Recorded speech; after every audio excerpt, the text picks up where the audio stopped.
नमस्कार। आज हम एक ऐसी कहानी पर बात करेंगे जो बहुत दुखद भी है और चौंकाने वाली भी।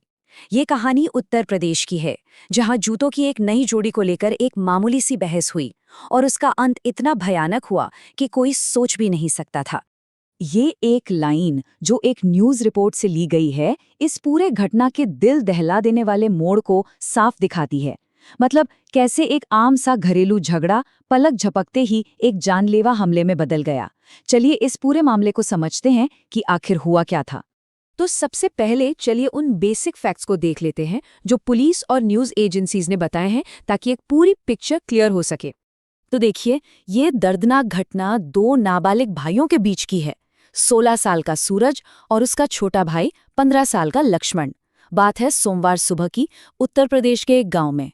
और वजह थी ऑनलाइन मंगवाए गए जूतों को लेकर एक बहस, जिसने इतना भयानक मोड़ ले लिया। अच्छा, ये जानकारी हमें मिली कहाँ से? ये प्रेस ट्रस्ट ऑफ इंडिया यानी पीटीआई जैसी एक भरोसेमंद न्यूज़ एजेंसी की रिपोर्ट है। मतलब ये खबर कई अखबारों में छपी और हमारा ये पूरा विश्लेषण उन्हीं रिपोर्ट किए गए फैक्ट्स पर आधारित है। अब आते हैं उस बहस पर जो इस पूरी ट्रेजेडी की जड़ थी। सोचकर भी अजीब लगता है ना कि इतनी छोटी सी बात का अंजाम इतना भयानक कैसे हो सकता है। झगड़े की जड़ थी सिर्फ एक नई जोड़ी जूते। मतलब एक ऐसी चीज जो आजकल कितनी आम है। ये सोचना भी मुश्किल है कि इतनी मामूली सी चीज दो सगे भाइयों के बीच एक जानलेवा झगड़े की वजह बन गई। जो आरोपी है सूरज, उसकी उम्र सिर्फ 16 साल है। ये उम्र हमें बताती है कि ये किसी पेशेवर अपराधी का काम नहीं, बल्कि एक किशोर का है, जिसका पूरा भविष्य उसके सामने था। और जिसका इस पूरी घटना में निधन हो गया, वो उसका छोटा भाई लक्ष्मण, महज 15 साल का था। मतलब ये पूरी ट्रेजेडी दो नाबालिगों के बीच हुई, जो इस बात को और भी ज्यादा दर्दनाक बना देती है। तो चलिए अब उन कुछ पलों पर गौर करते हैं जब एक आम सी बहस पूरी तरह से हाथ से निकल गई। उस सुबह आखिर ऐसा क्या हो गया था? देखिए, सब कुछ कितनी तेजी से हुआ। सुबह 10:30 बजे जूतों को लेकर एक बहस छिड़ती है। कुछ ही मिनटों के अंदर ये बहस एक भयानक गुस्से में बदल जाती है। और फिर सूरज ने कथित तौर पर कैंची उठाकर हमला कर दिया, जिसके बाद लक्ष्मण वहीं जमीन पर गिर गया। रिपोर्ट्स के मुताबिक हमले के लिए घर में रखी एक मामूली सी कैंची का इस्तेमाल किया गया। लक्ष्मण के सिर और हाथों पर जो गहरे घाव लगे, वो उस पल की भयावहता को साफ दिखाते हैं।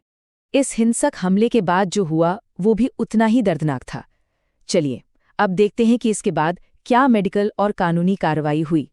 परिवार वालों ने लक्ष्मण को बचाने की हर मुमकिन कोशिश की। वो उसे फौरन पास के हेल्थ सेंटर ले गए। वहां से उसकी हालत देखकर डॉक्टरों ने उसे जिला अस्पताल रेफर कर दिया। लेकिन अफसोस, अस्पताल पहुंचने से पहले ही लक्ष्मण की जान जा चुकी थी। जाहिर है, इस घटना ने पूरे परिवार को अंदर से तोड़कर रख दिया है। सोचिए, उन्होंने अपना एक बेटा खो दिया और दूसरा बेटा अब कानून के शिकंजे में है। ये एक ऐसा सदमा है जिससे उबरना शायद ही मुमकिन हो। पुलिस की तरफ से जो आधिकारिक बयान आया है, उसमें एडिशनल एसपी ने बताया कि दोनों भाई नाबालिग थे और घायल लड़के ने इलाज के दौरान दम तोड़ दिया। अब इस मामले में कानूनी कार्रवाई शुरू हो चुकी है और इसे घुगली पुलिस देख रही है। और आखिर में ये सब जानने के बाद हम सब एक ही सवाल पर आकर रुक जाते हैं। ये घटना हमें गुस्सा, रिश्तों की नाजुकता और हमारे समाज में बढ़ रही हिंसा पर सोचने के लिए मजबूर करती है। इसका कोई सीधा सा जवाब नहीं है, पर यह सवाल हम सभी के लिए है।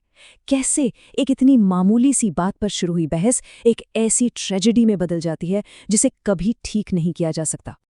ご覧いただきありがとうございます。